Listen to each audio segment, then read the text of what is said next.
my grammar class today. In this period, we shall discuss about the formation of relative clauses. Now, you look at your book, page number 77, activity 1. Now, you should learn how to form relative clauses. Here, the activity says combine the following pairs of sentences using one of them as a relative clause. You see, there are two sentences. The birds are chirping. The birds live in the neighborhood. Here, I say you first find out the identical things, identical nouns. The birds. In each sentence, the birds, the birds. Then you replace one of the identical noun phrase by appropriate relative pronoun, which, that. You use which, that in place of the birds. Now you get which or that live in the neighborhood. Now you get the relative clause which, that live in the neighborhood. Then you put the relative clause after the antecedent. Here the antecedent, the birds. Now you get the sentence after putting the relative clause after antecedent, the birds which that live in the neighborhood are chirping. Now you see how the relative clause is formed. Then you see your book. Another sentences are there.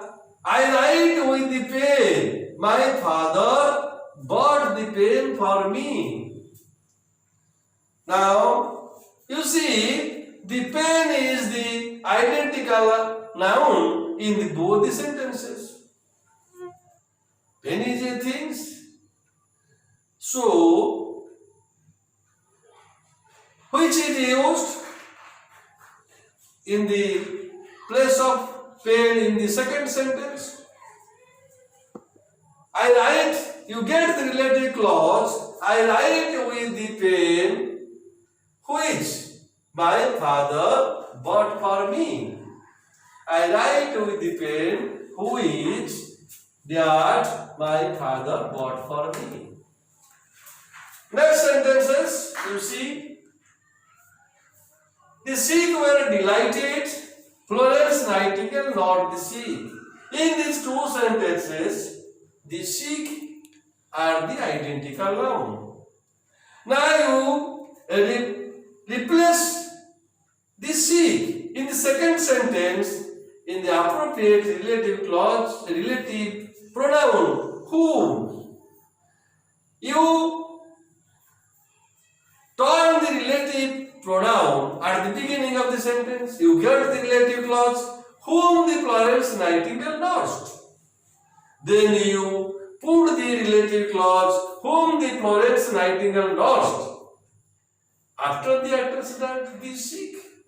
So you get the sentence, the sick, whom the Florence Nightingale nursed, were delighted. Next. I like the man. You see, I like the man, one sentence. The man has a smiling face, another sentence. Here, identical noun phrase is the man, the man.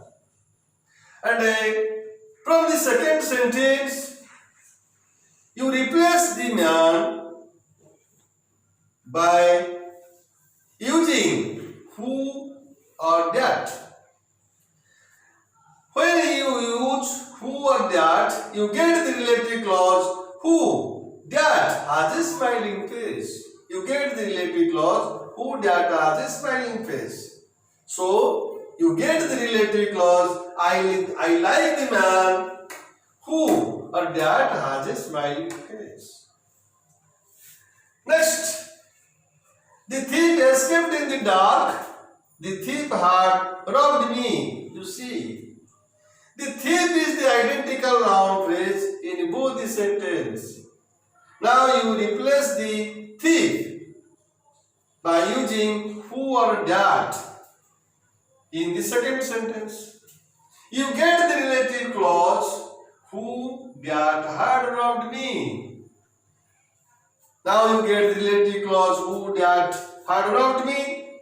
Use this relative clause after the actions that the thief. So now you get the complex sentence. The thief who, that robbed me escaped in the dark.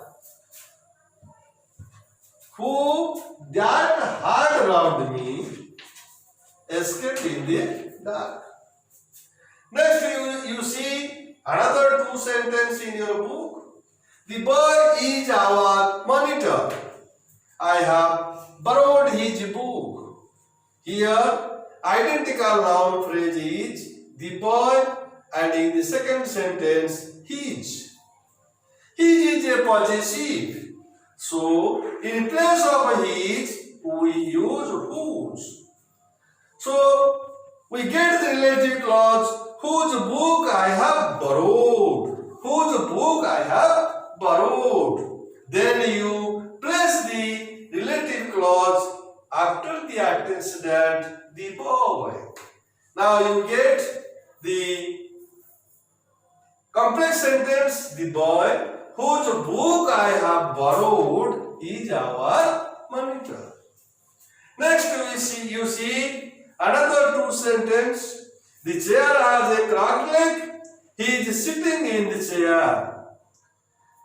So here identical noun is the chair. You replace the chair by using relative pronoun which and that in the second sentence, and told the relative pronoun at the beginning of the sentence.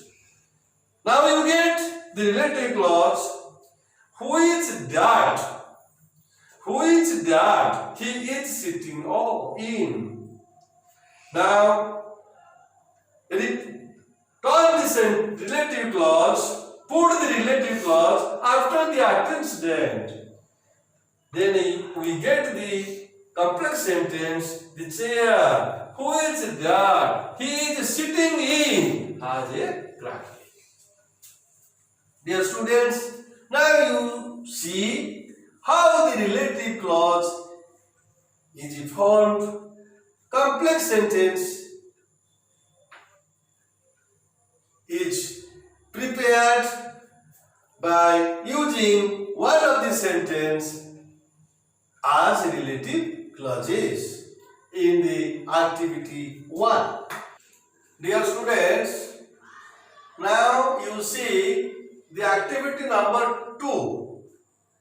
I say you before that if the relative pronoun is the object of verb in the relative clause, the relative pronoun can be dropped. So, here are so many sentences. You rewrite the sentences without the relative pronouns. So, these sentences are, from these sentences, the relative pronoun can be dropped. I have read the storybook that my father bought yesterday. We can drop that from the sentence. We read the sentence. I have read the storybook my father bought yesterday. Next you see the shopkeeper who I was working for is a good person. In this sentence, who can be dropped? The sentence will be the shopkeeper I was working for is a good person. Next, it is the best possible explanation that we can give about Socrates. From this sentence, relative pronoun that can be dropped. Then we get the sentence, it is the best possible explanation we can give about Socrates. Next, the man that Mohan has talking to is his uncle. We can drop that from this sentence. Then we can say, the man Mohan was talking to is his uncle. Next, the music which we were listening to was a 16th century devotional song. We can drop which from the sentence. Then we can say, the music we were listening to was a 16th century devotional song. Then I write with the pen which my father bought. We can drop which from the sentence. I write with the pen, then we get I write with the pen my father bought. Students, now you see activity 3 in the page of your book 78. Define the terms as given in the example. First, a greengrocer is a person who sells fruits and vegetables. A driver is a person who drives in a vehicle. A actor is a person who acts. A journalist is a person who writes for newspaper.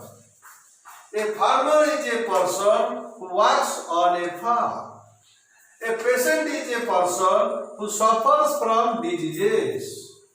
A newspaper is a document in which there are different news. A conductor is a person who collects fares on buses. A teacher is a person who teaches. A plumber is a person who mends water pipes.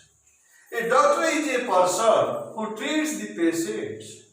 A hospital is a place where the patients are treated.